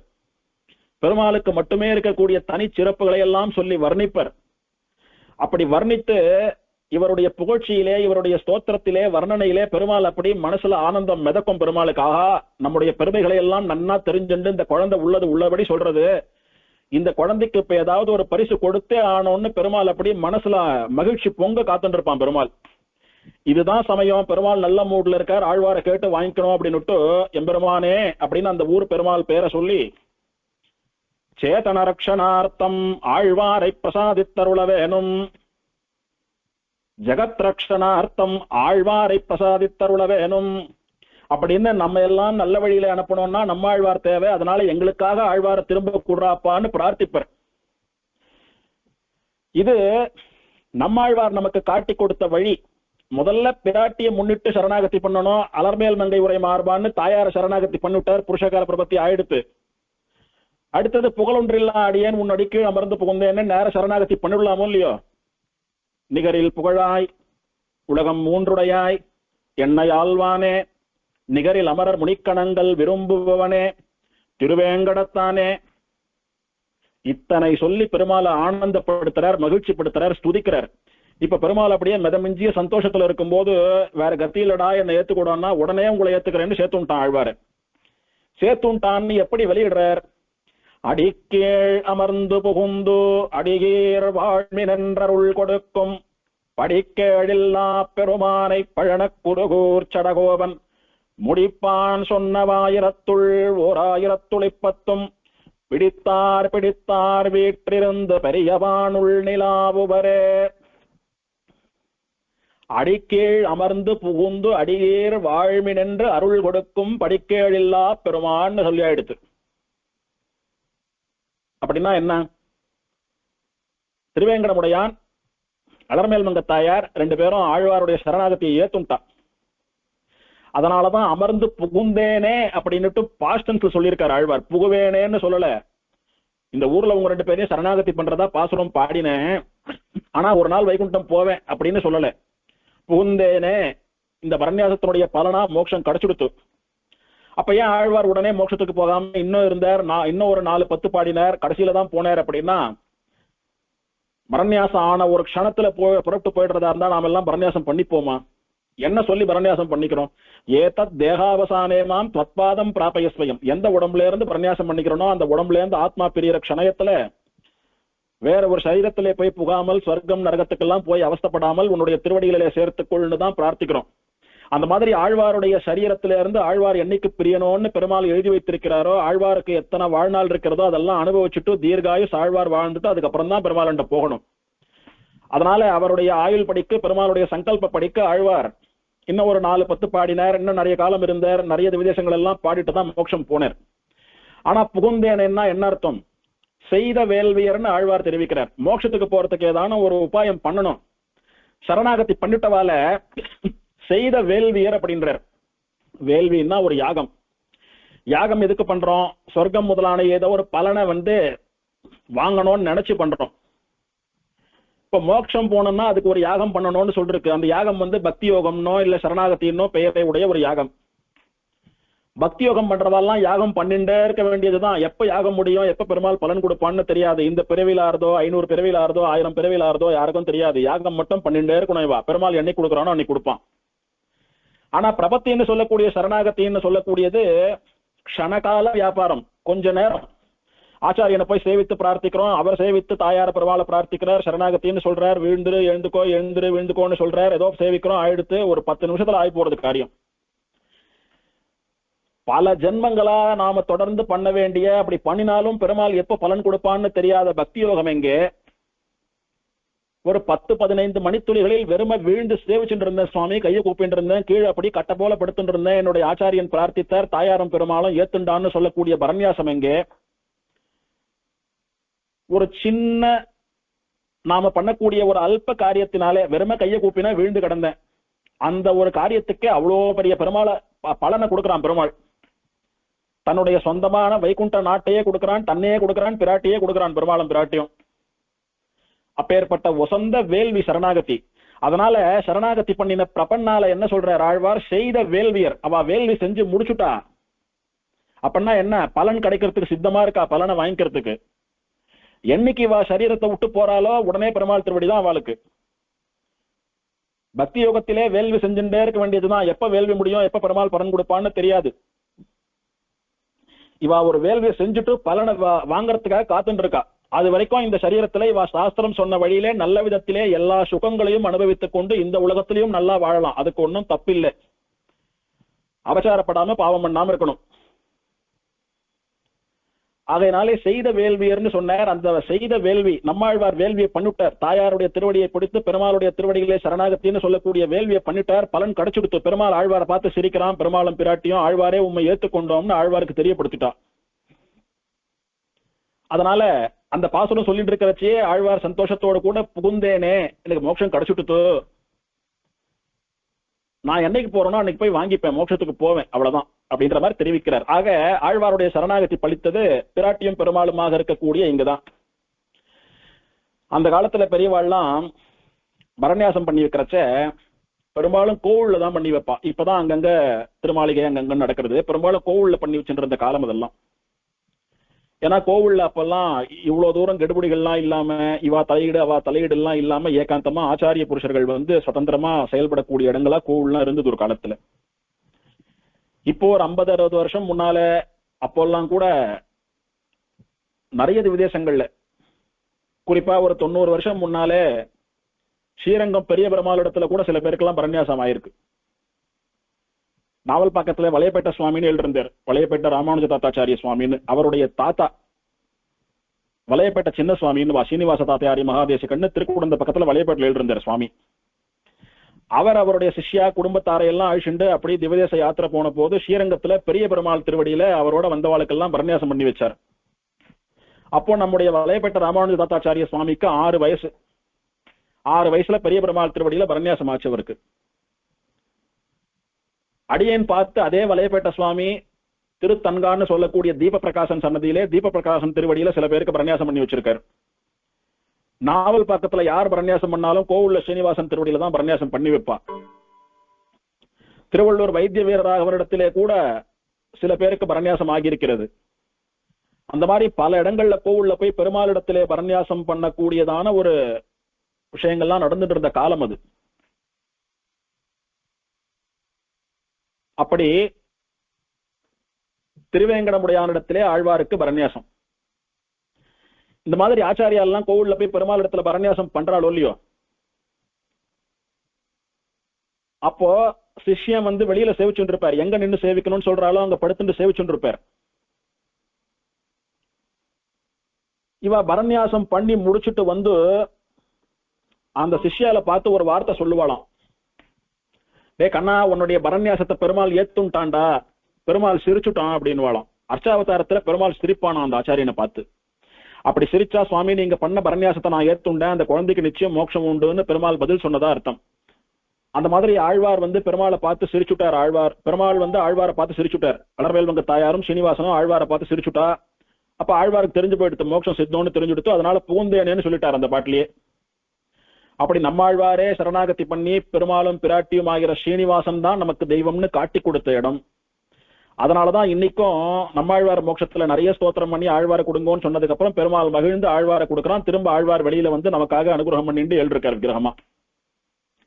சரி, சரணாகதி ஆயிடுத்து. சரீரம் முடிகிற போது மோட்சம். அது வரைக்கும் மனம் போன போக்குல எப்படி வேணாலும் இருக்கலாமா? கூடாது. பெருமாள் பிராட்டிக்கு ஒரு பிரபன்னனா கைங்கரியம் பண்ணணும்.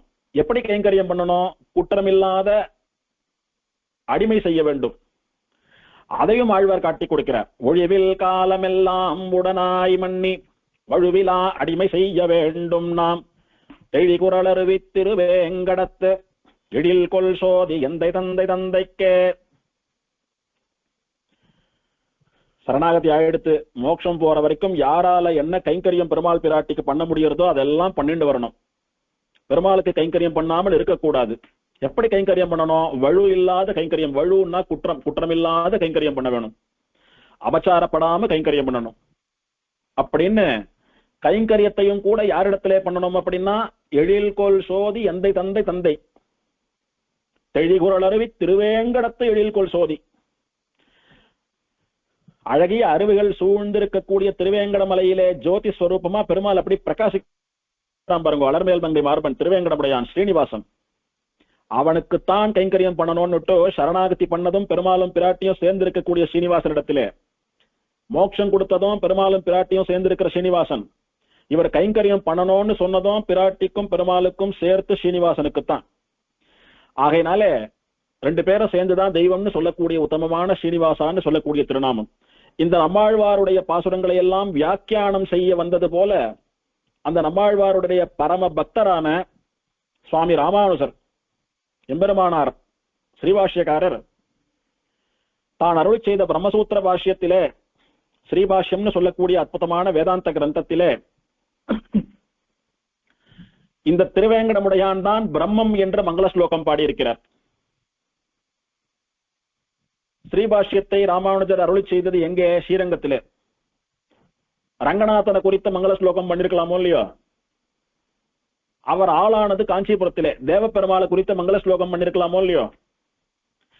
இல்ல பொதுவா ஸ்ரீமன் நாராயணன் ஸ்ரீ மகாவிஷ்ணுன்னு பொதுவா வைகுண்டத்துல திருப்பார்கடல்ல இருக்கக்கூடிய பெருமாள் தாயாரை குறித்து மங்கள ஸ்லோகம் பண்ணிருக்கலாமோ இல்லையோ? ஆனா எல்லாத்தையும் விட்டுட்டு வாழ்நாள்ல 2 முறையோ 3 முறையோ மட்டுமே வந்து சேவித்த திருவேங்கடமுடையான் விஷயமா இந்த ஸ்லோகத்தை பண்ணியிருக்காருன்னா என்ன அர்த்தம்னு யோசிச்சு பார்க்கணும்.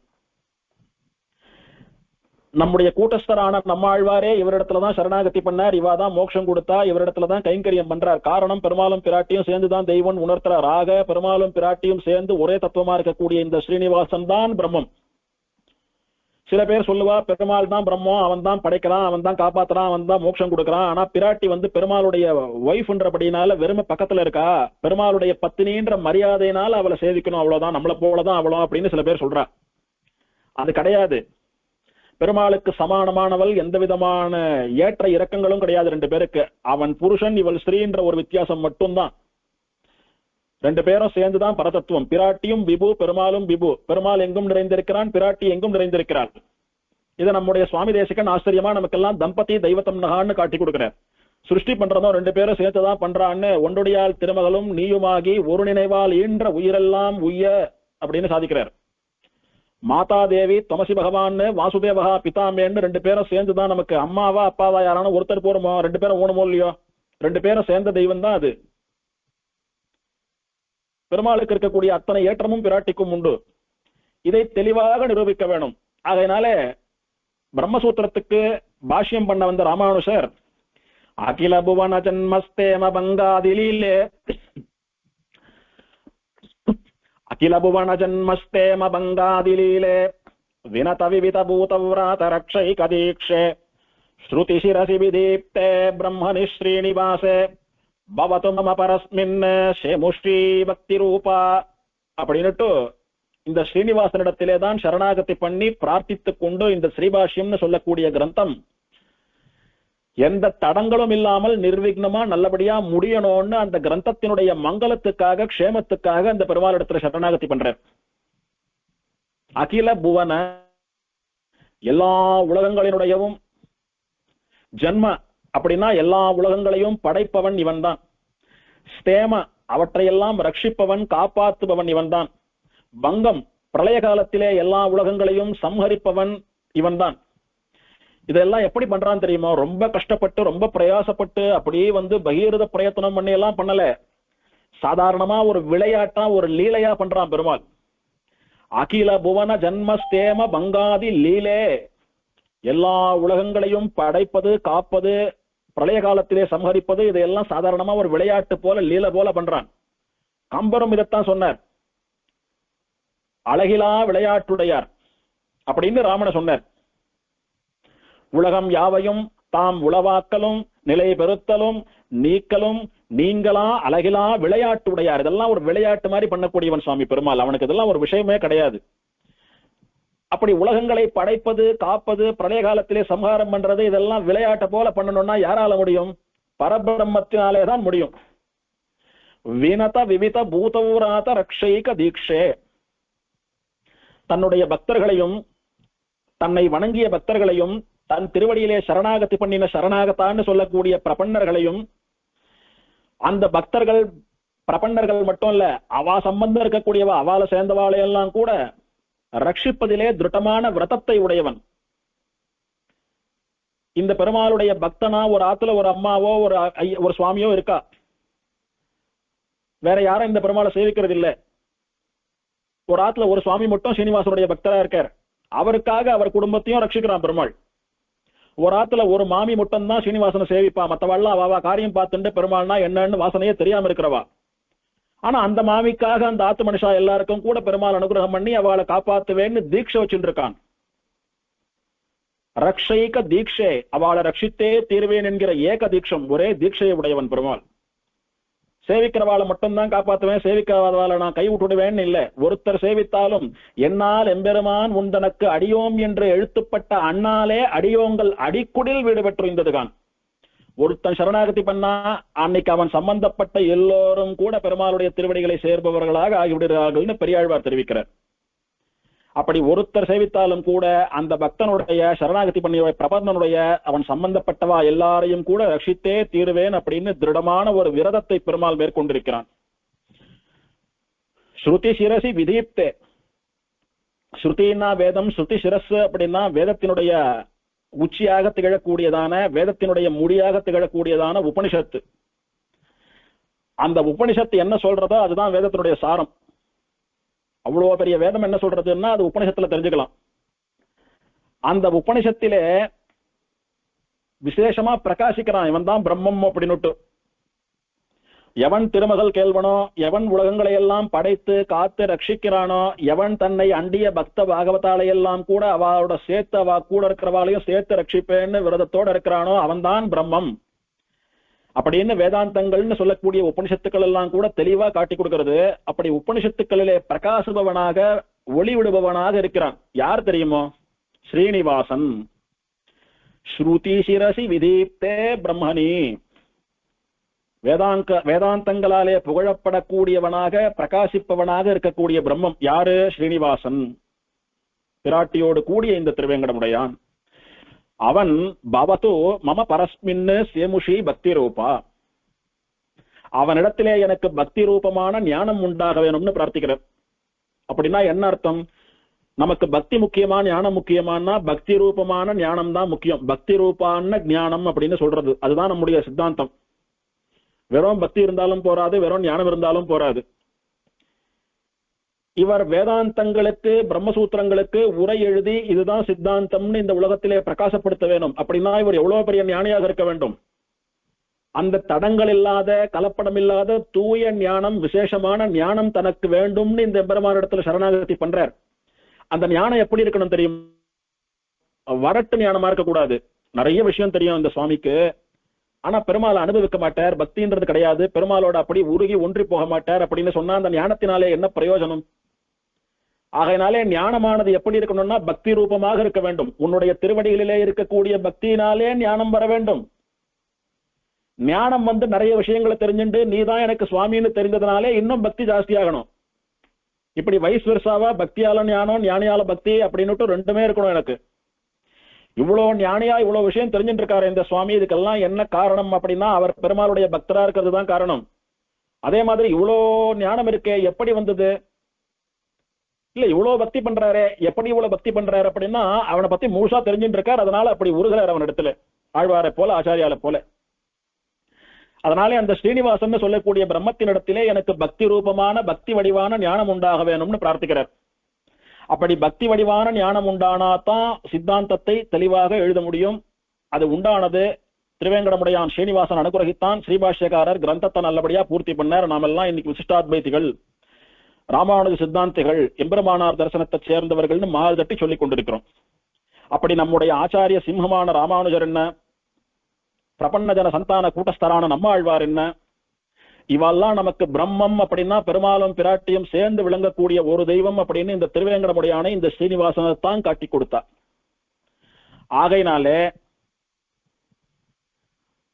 அவனை தான் நாம் எல்லாம் விசேஷமா சேவிக்கணும். மற்ற திருநாமங்களை எல்லாம் விட இத்தனை வைபவங்களையும் சொல்லக்கூடிய ஸ்ரீனிவாசன் சொல்லக்கூடிய திருநாமம் தான் உசந்தது. அந்த திருவேங்கடமுடையானுடைய அம்சமாக அவதரித்த சுவாமி தேசிகனும் கூட திருவாய்மொழிக்கு விளக்கமாக அருளி செய்த திரமிடோபனிஷத் தாத்பரிய ரத்னாவளியில சாதிக்கிறார். ஊச்சே நாதம் சரண்யம் ஸ்ருதிசத விதித்தம் வெங்கடேஷம் ஷட்டாரிஹி. எல்லா வேதங்களினாலும் கொண்டாடப்படக்கூடிய தெய்வம் எது தெரியுமா? நாதம், எல்லாருக்கும் தலைவனாக எல்லாருக்கும் சுவாமியாக இருக்கக்கூடிய தெய்வம் எது தெரியுமா? வெங்கடேஷம், திருவேங்கடமலைக்கு அதிபதியாக இருக்கக்கூடிய தெய்வம் தான் ஷட்டாரிஹி என்று நம்மாழ்வார் காட்டி கொடுத்தார். ஏன்னா திரமிடோபனிஷத்து அப்படின்றது திருவாய்மொழி, அதனுடைய தாத்பரியமா ஒரு கிரந்தம் சொன்னா அதுல என்ன இருக்கோ அதுதான் சொல்லணும். இப்படி வேதாந்தங்களாலே கொண்டாடப்படக்கூடிய சுவாமி யாருன்னா அலர்மேல் மங்கை உரை மார்பனான ஸ்ரீனிவாசன் தான் அப்படின்னு நம்மாழ்வார் காட்டி கொடுத்தார் அப்படின்னு சுவாமி தேசிகன் தெரிவிக்கிறார். ஆழ்வார் எம்பெருமானார் தேசிகன் திருவடிகளே சரணம்னு சொல்றோம். ஆழ்வாரும் பரம்பொருள் இதுதான் ஸ்ரீனிவாசனை காட்டி கொடுத்து சரணாகதி பண்ணார், மோட்சத்துக்கு போயிட்டார், கைங்கரியமும் அங்கதான் பண்ணுவேன்றார். தனக்கு பக்தி ரூபமான ஞானம் ஏற்பட வேண்டும் என்று வேதாந்த கிரந்தத்திலேயே ராமானுஜர் சரணாகதி பண்ணித்தும் இந்த ஸ்ரீனிவாசனிடத்திலே தான். அவனுடைய அம்சமாக அவதரித்த சுவாமி தேசிகனும் கூட அவன்தான் பரம்பொருள் என்று ஸ்ரீனிவாசனையே காட்டி கொடுக்கிறார். அதோடு நின்றுடல, நம்முடைய சம்பிரதாயத்திலே உபனிஷத் பாஷ்யக்காரர் அப்படின்னு ரங்கராமானுஜ முனி அப்படின்னு ஒரு சுவாமிகள் இருந்தார். உபனிஷத் பாஷ்யக்காரர்னு திருநாமம். ராமானுஜர் உபனிஷத்துக்குன்னு தனியா பாஷ்யம் பண்ணல. உபனிஷத் வாக்கியங்களை எல்லாம் தன்னுடைய கிரந்தங்கள் அங்கங்க தகுந்த அர்த்தத்திலே நிர்வகித்திருக்கிறாரே தவிர உபனிஷத்துக்குன்னு தனியா பாஷ்யம் பண்ணல. பொதுவா ஒரு மதத்தினுடைய ஒரு சித்தாந்தத்தினுடைய ஆச்சாரியர்கள் அப்படின்னா அவ 3 காரியம் பண்ணணும்னு அந்த காலத்துல வச்சுட்டு இருந்தா. அந்த 3 காரியத்தையும் அந்த சுவாமி பண்ணாருனாதான் அவர் ஆச்சாரியன்னு ஒத்துப்பா. அது என்னன்னா பிரஸ்தான திரயம்னு பேரு. 3 பிரஸ்தானங்கள். ஒன்னு பிரம்மசூத்திரத்துக்கு பாஷ்யம் பண்ண வேணும், அவளுடைய சித்தாந்தப்படி பிரம்மசூத்திரத்துக்கு விளக்கம் பண்ணணும். இன்னொன்னு பகவத்கீதைக்கு பாஷ்யம் பண்ணணும், விளக்கம் பண்ணணும். இன்னொன்னு முக்கியமான உபனிஷத்துக்களுக்கு மட்டுமாவது வியாக்கியானம் பண்ணணும். இதுல ராமானுஜர் பகவத்கீதைக்கு கீதா பாஷ்யம் பண்ணினார், பிரம்மசூத்திர பாஷ்யமா ஸ்ரீபாஷ்யம் பண்ணினார். பல உபனிஷத்தங்களினுடைய பல முக்கியமான விஷயங்களை எல்லாம் வேதாந்த தீபம், வேதாந்த சாரம், வேதாந்த சங்கிரகம்னு பல உபனிஷத் புஸ்தகங்களா எழுதினார். ஆனா பூரணமா உபனிஷத்துகளுக்கெல்லாம் உபன்யாசம் வியாக்கியானம் பாஷ்யம் பண்ணல. ஆகையினாலே அவருக்கு பின்னாலே அவதரித்த சுவாமி தேசிகன் கூட ஈசாவாசிய உபனிஷத்து பிரதானமானபடினாலே ஈசாவாசிய உபனிஷத் பாஷ்யம்னு தனியா பண்றார். அவரும் பூரணமா பண்ணல. அந்த குறை நீங்க உபனிஷத் பாஷ்யக்காரர்னு சொல்லக்கூடிய ரங்கராமானுஜ மகாதேசிகன் பிரதானமான 10 உபனிஷதங்களுக்கு பாஷ்யம் பண்ணியிருக்கிறார். அதுக்கு தசோபனிஷத் பாஷ்யம்னு பெயர். அப்படி உபனிஷத் பாஷ்யம் பண்ணதுனால அவருக்கு உபனிஷத் பாஷ்யக்காரர்னு பெயர். ராமானுஜர் பிரம்மசூத்திரத்துக்கு பாஷ்யம் பண்ணினவர். பாஷ்யக்காரர் அப்படின்னா பாஷ்யம் பண்ணினவர். பிரம்மசூத்திரங்களுக்கு பாஷ்யம் பண்ணினவர் பிரம்மசூத்திர பாஷ்யக்காரர்னு சொல்லணும். ஏன் ஸ்ரீ பாஷ்யக்காரர்னு சொல்றோம்னா, பாஷ்யம்னா இப்படிதான் இருக்கணும்னு சரஸ்வதியானவள் அவருடைய ஸ்ரீபாஷ்ய ஓலச்சுவடியை தன்னுடைய தலையிலே வைத்து கொண்டாடி, நீங்களே பாஷ்யக்காரர், விசேஷமா ஸ்ரீபாஷ்யக்காரர் என்று வழங்கப்படுவீர்கள், உம்முடைய கிரந்தம் ஸ்ரீபாஷ்யம் அப்படின்னு பெருமையா சொல்லப்படும்னு ராமானுஜரிடத்திலே விண்ணப்பித்துக் கொண்டாள். அதனால அவருக்கு ஸ்ரீபாஷ்யக்காரர் அப்படின்னும் அவருடைய புஸ்தகத்துக்கு ஸ்ரீபாஷ்யம்னு பெயர். அந்த மாதிரி இவர் உபனிஷத் பாஷ்யம் பண்ணினதுனாலே உபனிஷத் பாஷ்யக்காரர்னு பெயர் இந்த ரங்கராமானுஜ முனிக்கு. அவர் கூட சொல்றார் ஆச்சரியமா, அவருடைய உபனிஷத் பாஷ்யத்துல ஒரு உபனிஷத்து பாஷ்யம் ஆரம்பிக்கும் போதும் அதசி குச்ச சச்சாயம் அஞ்சிதோரஸ்தலம் ஸ்ரீயா அஞ்சனாச்சல ஸ்ருங்காரம் அஞ்சலிர்மமகாஹதாம் அப்படின்னு அஞ்சனாச்சலம்னு சொல்லக்கூடிய இந்த திருவேங்கட மலையிலே தன்னுடைய அழகாலே எல்லோரையும் கவர்ந்து கொண்டிருக்கக்கூடிய பிராட்டியான அலர்மேல் மங்கையோடு கூட கையை கோர்த்து கொண்டு ஸ்ருங்கார ரசத்தை அனுபவித்துக் கொண்டிருக்கக்கூடிய அந்த திருவேங்கடமுடையான் ஸ்ரீனிவாசன் தான் என்னுடைய அஞ்சலிக்கு உரியவன். அவனுக்கு நான் அஞ்சலி பண்றேன், கையை கூப்புறேன் அவனிடத்துல, அவன் திருவடிகள்ல கையை கூப்புறேன். எவன் அஞ்சனாச்சலம்னு சொல்லக்கூடிய திருமலையிலே அலர்மேல் மங்கை கையை பிடித்துக் கொண்டு சுருங்காரமா அப்படி இன்பமாக சுற்றி கொண்டிருக்கிறானோ, உலா வருகிறானோ, அந்த எம்பெருமான் தான் பிரம்மம். அந்த ஸ்ரீனிவாசனிடத்திலே நான் சரணாகதி பண்ணி அவனை சேவிக்கிறேன்னுட்டு தான் இவருடைய உபனிஷத் பாஷ்யம் ஒன்னொன்னுலயும் இவர் ஆரம்பிக்கிறார். அப்போ நம்மாழ்வார் என்ன, ராமானுசர் என்ன, தேசிகன் என்ன, உபனிஷத் பாஷ்யக்காரர் என்ன, இப்படி பல ஆச்சாரியர்கள் காட்டிக் கொடுத்திருக்கிறார்கள். இது போக ஸ்ரீ அப்படின்னு சொல்லக்கூடிய பிராட்டியினுடைய திருநாமத்திற்கு 6 விதமான அர்த்தங்கள் பெரியவா சொல்றா. ஸ்ரீ அப்படின்னா யாரு? ஜீவர்களாலே ஆசிரியக்கப்படுபவள். ஏதான ஒண்ணு ஓணும்னா யாருடைய காலை பிடிக்கிறோம்? முதல்ல தாயார காலை பிடிச்சு தாயார் இடத்துல தான் சரணாகதி பண்ணி பிரார்த்திக்கிறோம். அப்படி எல்லோராலும் ஆசிரியக்கப்படுபவள். இன்னொன்னு, நமக்காக பெருமாளை ஆசிரியப்பவள். இந்த குழந்தை தப்பு பண்ணிடுத்து இதை மன்னிச்சுடுங்கன்னு கேட்கறதாட்டம், இதை ஏத்துண்டு மோட்சம் கொடுங்கன்னு சொல்றதாட்டம், இதுக்கு அனுகிரகம் பண்ணி இந்த பலனெல்லாம் கொடுங்கன்னு சொல்றதாட்டம், இப்படி நமக்காக பெருமாளிடத்திலே போய் ஆசிரியத்து அவள் பெருமாளை நாடுபவள். நாம அவளை நாடுறோம், அவ பெருமாளை நாடுறா. இது 2. 3வது, நம்முடைய குற்றம் குறைகளை எல்லாம் செவியுற்று கேட்பவள். நாம என்ன தப்பு பண்ணினாலும் அதெல்லாம் நம்ம சொல்லி அம்மா இதெல்லாம் பண்ண மன்னிச்சுடுன்னா கூட பொறுமையா கேட்கிறா. சில பேர் தப்புன்னு சொல்ல ஆரம்பித்தாலே போறோம் அப்படின்னு முறைச்சுட்டு தலையை திருப்பிப்பா, பேச மாட்டா. அந்த மாதிரி இல்லையோ, என்ன பண்ணாலும் அதெல்லாம் காது கொடுத்து கேட்கிறா. அது மட்டும் இல்ல, அடுத்தது என்ன பண்றான்னா, அதெல்லாம் பெருமாள் இடத்துல எப்படி சொன்னா பெருமாள் கோச்சிக்க மாட்டாரோ, சீக்கிரம் அனுகிரகம் பண்ணுவாரோ அந்த மாதிரி மாத்தி சொல்றா. அப்படி சொல்றதோட நிக்கல, சொல்லி எடுத்து பெருமாள் பாத்துக்கிறான், நமக்கும் இவாளுக்கு இனிமேல் சம்பந்தம் இல்லைன்னு விட்டுடல. பெருமாள் இடத்துல சொல்லி பெருமாள் கேட்கறான்னு பாக்குறா. அப்படி கேட்கலன்னா பெருமாளை தன்னுடைய அழகாலே மயக்கி அந்த காரியத்தை பண்ண வைக்கிறா. அப்படி பண்ணி பக்தர்களுடைய பாவங்களை எல்லாம் இல்லாமல் பண்ணுகிறாள். இவ்வளவும் பண்ணி என்ன பண்றான்னா கடைசியா 6வதான அர்த்தம், அவனுக்கு மோட்சம் வரைக்குமான எல்லா பலன்களையும் தருபவளாக இருக்கிறாள் அப்படின்னு 6 விதமான அர்த்தம் ஸ்ரீன்னு சொல்லக்கூடிய பிராட்டியினுடைய பெயருக்கு. அப்படி உத்தமமான இந்த 6 குணங்களை உடைய ஸ்ரீயே மார்பிள உட்கார்ந்துட்டு இந்த இடத்தை விட்டு பிரிய மாட்டேன்னு நித்திய சாநித்தியத்தோட இருக்கிறதுனாலதான் திருவேங்கடமுடையான் ஸ்ரீனிவாசனாக எல்லோருக்கும் எல்லாவற்றையும் தந்து கொண்டிருக்கிறான். இவன் எப்போதும் மகாலட்சுமின்னு சொல்லக்கூடிய செல்வத்துக்கு அதிபத்தினியான தெய்வத்தோட இருப்பது போல நம்மையும் கூட செல்வ செழிப்போட ஐஸ்வர்யத்தோட வைத்துக் கொள்கிறான். இவன் எல்லா சம்பத்தோட இருக்கிறான். ஏன்னா சம்பத்துக்கெல்லாம் அதிபதியான பிராட்டி மார்பிள் இருக்கா. இவனை போய் சேவிக்கிறவாளுக்கும் கஷ்டம் தீர்ந்து எல்லாம் தரது. ரிக்வேதம் என்ன சொல்லித்து, யாருக்கான வறுமையா கஷ்டமா திருவேங்கடமலைக்கு போய் மலையை செய்வீங்கோ, பெருமாளை செய்வீங்கோ. எப்படி செல்வத்தை வாரி வழங்குகிறான்னா, செல்வத்துக்கு அதிபதியான தாயார் இருக்கிறபடினாலே, அவள் வழங்குகிறபடினாலே அவளோட சேர்ந்து இவன் அனுகிரகம் பண்றான் எல்லோருக்கும். அதனாலதான் எந்த திவதேசத்திலும் எந்த கோவிலையும் இல்லாதபடிக்கு ஒரு நாளும் பெரிய உற்சவம் மாட்டோம். 80,000 லட்சக்கணக்கான ஜனங்கள் சேவிச்சுட்டு போறா பெருமாளை. பலவிதமான மக்கள் வரா. வெறும் வைஷ்ணவா வெறும் சரணாகத்தா மட்டும் வரல, எல்லோரும் வரா. யார் என்ன வேண்டுண்டாலும் நடக்கிறது. அதெல்லாம் நடக்கிறதுனாலதான் திரும்பவும் வந்துட்டு இருக்கா. நேத்தோட இன்னைக்கு ஜாஸ்தி தானே தவிர கூட்டம் இன்னைக்கு குறையறது இல்ல. ரொம்ப நேரம் சேவிச்சு பெருமாளை சேவிக்க முடியாம ரொம்ப நேரம் காத்துட்டு இருக்கோன்னு புலம்புறாளே தவிர பெருமாள் சேவிக்க போறதில்லை யாரும். என்ன வேண்டிண்டு நடந்தாலும் அது நடக்கிறது. நன்றி தெரிவிக்கிறா பெருமாளே. போன வருஷம் உன்னை பார்த்தேன், நன்னா வச்சுட்ட, இந்த வருஷம் நன்னா வச்சுக்கோன்னு நன்றி தெரிவிக்கிறதுக்காக வரவாள்லாம் உண்டு. அப்படி எல்லாருடைய கஷ்டத்தையும் தீர்த்து எல்லோரையும் நன்னா க்ஷேமமாவே வச்சுட்டு இருக்கான் ஸ்ரீனிவாசன். காரணம் பிராட்டி உறைவதனாலே. அதனாலே ஸ்ரீனிவாசன் என்பது முக்கியம்.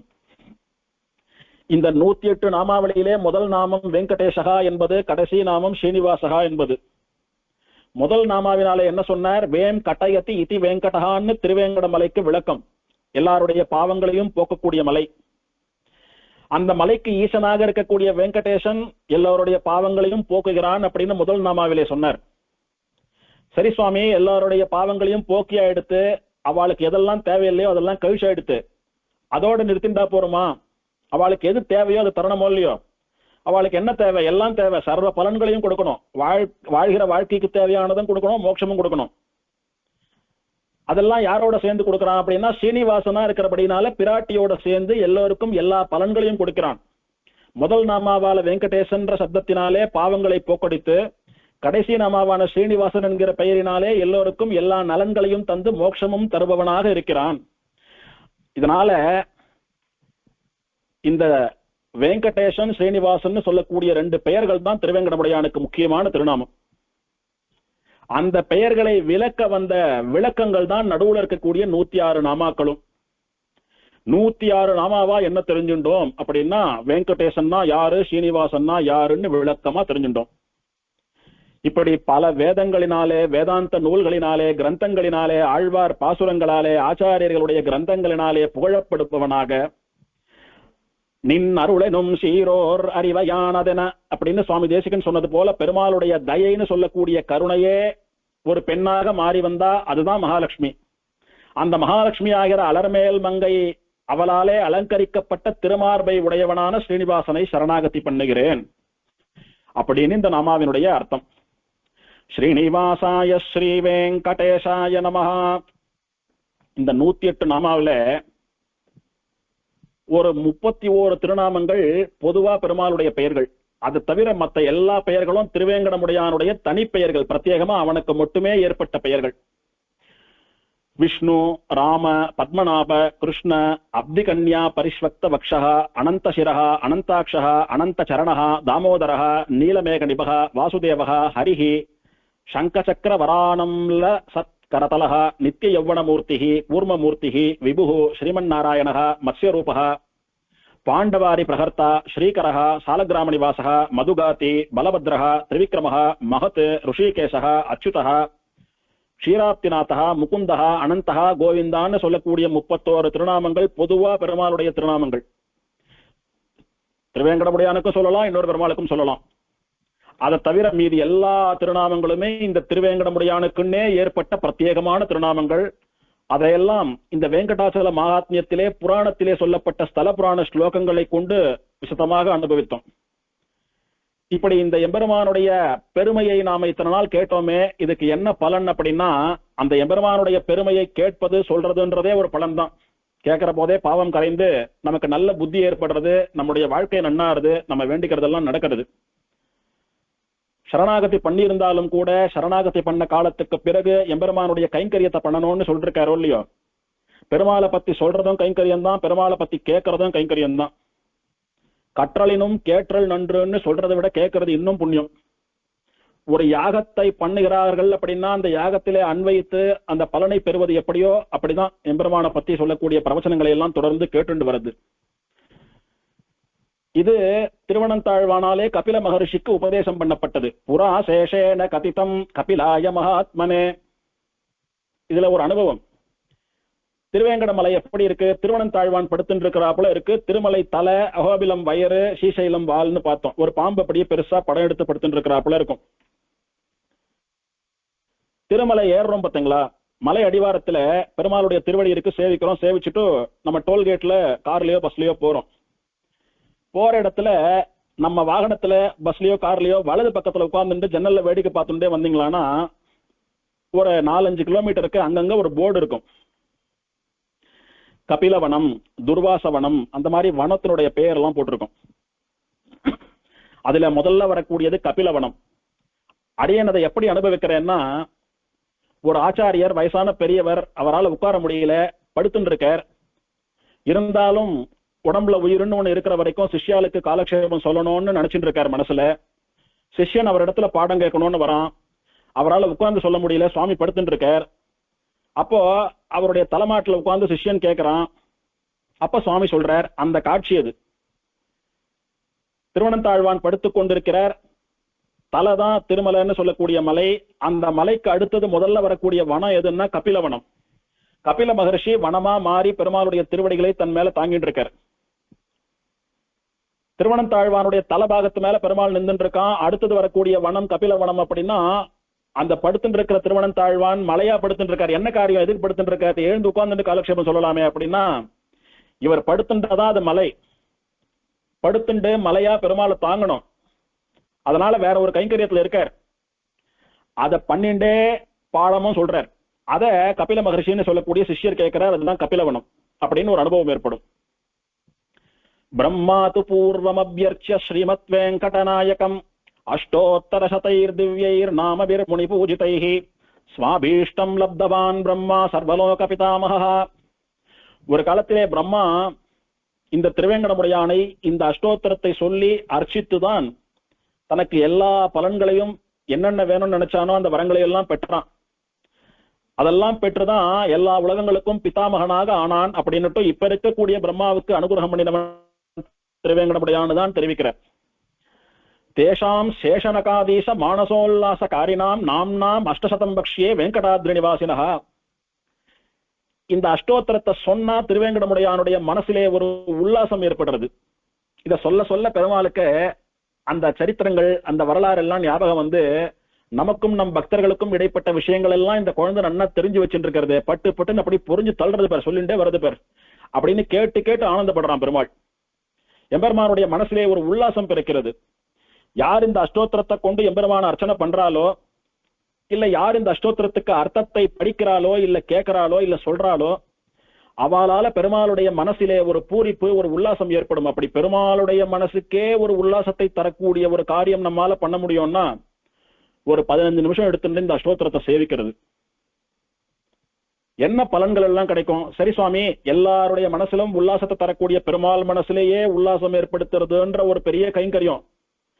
அதனால இந்த அஷ்டோத்திரத்தை சொல்றோம், இல்ல காதால கேட்கிறோம், அர்த்தம் தெரிஞ்சுக்கிறோம், உபன்யாசம் கேட்கிறோம். சரி, வேற என்ன பலன் இதற்கு அப்படின்னா, ஆயுராரோக்கியதம் பும்சாம் தனதான்ய சுகப்பிரதம் ஞானப்பிரதம் விசேஷேன மகதைஸ்வர்யகாரகம் அர்ச்சயேன் நாமவீர் திவ்யைர் வெங்கடேஷ பதாங்கிதைஹி. பூரணமான ஆயுள் கிடைக்கும், நல்ல ஆரோக்கியம் கிடைக்கும், தன சம்ருத்தி, நிறைய பணம் கிடைக்கும், தானிய சம்ருத்தி, ஆகாரத்துக்கு ஒரு குறவும் இருக்காது, சுகப்பிரதம், எல்லா சுகங்களையும் அனுபவிப்பான், ஞானப்பிரதம். முதல்ல சொன்னதெல்லாம் இந்த உலக வாழ்க்கைக்கு தேவையானது. ஆயுளோ, ஆரோக்கியமோ, தனமோ, தானியமோ, சுகமோ, இதெல்லாம் இந்த உலக வாழ்க்கைக்கு தேவையானது, அதெல்லாம் கிடைக்கும். ஞானப்பிரதம், இந்த உடலுக்கு பிறகும் ஒரு வாழ்க்கை இருக்கிறதுன்னு நமக்கு புரியணும்னா ஞானம் தேவை, அந்த ஞானத்தையும் கொடுக்கும். விசேஷேன மகத ஐஸ்வர்ய காரகம், பெரிய ஐஸ்வர்யமான கைங்கரியத்தையும் கொடுக்கும்.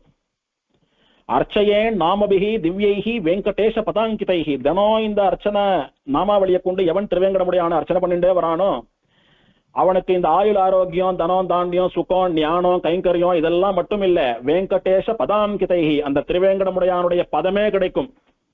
நம்மாழ்வாருக்கு கிடைத்த அந்த திருவேங்கடமுடையானுடைய திருவடிகளே இவனுக்கு பலனாக கிடைக்கும். அப்படின்னா மோட்சம் கிடைக்கும்னு சொல்றார். ஆகையினாலே இந்த எம்பெருமானுக்கு இந்த அஷ்டோத்திரத்தை சொல்வது, இதை கொண்டு அர்ச்சனை பண்ணுவது, இதெல்லாம் ரொம்ப பிடிக்கும். எப்படி பண்ணணும்னா, யஹ் பட்டேத் ஸ்ருணுயான் நித்யம் ஸ்ரத்தா பக்தி சமன்விதா. தினம் இந்த அஷ்டோத்திரத்தை நல்ல பக்தியோட ஸ்ரத்தையோடு பண்ணணும்.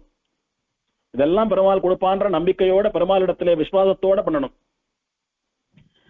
அப்படி ஆச்சரியமான ஒரு பலனை தரக்கூடியதான உத்தமமான அஷ்டோத்திரம் இது. இதை ஒரு பெரிய யாகம் போல நாம் கிட்டத்தட்ட 30 வாரங்களுக்கு மேலாக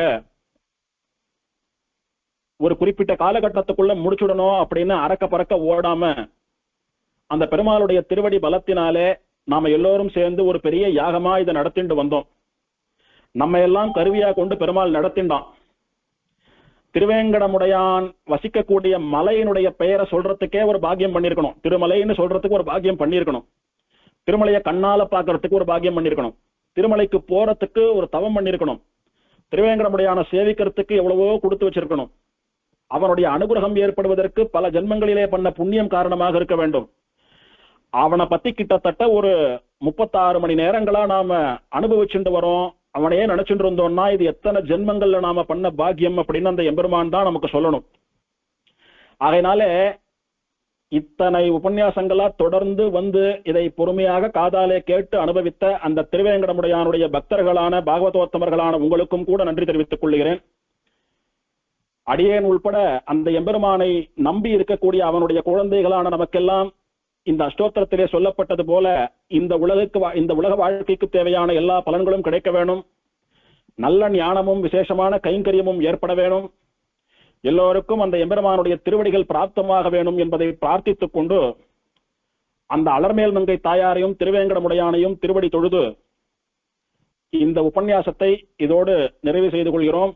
இந்த உபன்யாசத்தினுடைய கடைசி உபன்யாசம் இது. ஸ்ரீ வெங்கடாச்சலாதீசம் ஸ்ரீயாத்யாசித வக்ஷசம் ஸ்ரீதசேதன மந்தாரம் ஸ்ரீனிவாசமஹம் பஜே ஸ்ரீயக்காந்தாய கல்யாண நிதயே நிதயேர்த்தினாம் ஸ்ரீ வெங்கட நிவாசாய ஸ்ரீனிவாசாய மங்களம்.